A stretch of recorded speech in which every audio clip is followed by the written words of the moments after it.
Uschi und sein Alter kommen auf Besuch zum Vogelhof und das Bärli kocht für die ein ganz besonderes Bradl. Aber da ist er zu blöd dazu und lässt's von drinnen.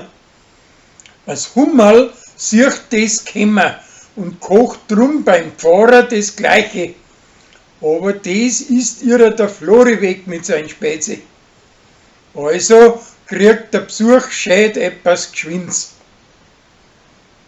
Sarah und seine Freund lassen sie mit Schnaps volllaufen und als ein Besoffener tragen sie aus Kanapee ein Schupfer raus. Und am anderen Tag wissen sie nachher nimmer, wo das hingekommen ist. Beim Brunnerwirt geht der Putzteufel um und Uri meint, dass das Pfanni ist. Schließlich kommen sie aber nachher dahinter, dass das eine von ihren Gästen ist, die wo im Schlaf umeinander geistert. Der Chris tragt den Viechdoktor seiner preußischen Tochter das Heiran an, aber die mag nicht, weil es nicht auf ihm steht.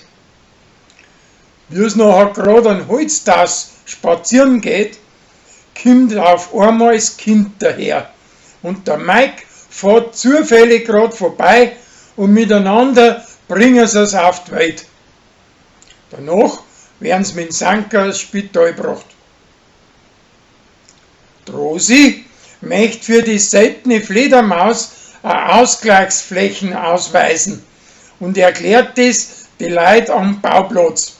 Aber der Sascha stört die Versammlung mit einem krachenden Bullock und einem Lautsprecher.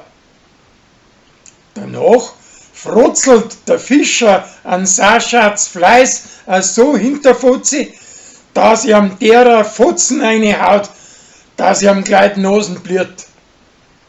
Der andere hat aber einen dafür gezahlt, dass er das heimlich filmt und das Netz einhängt. Hinterher wird aber nachher der Fischer von der Rosi und der Sascha von Zwiebel zurückgepfiffen.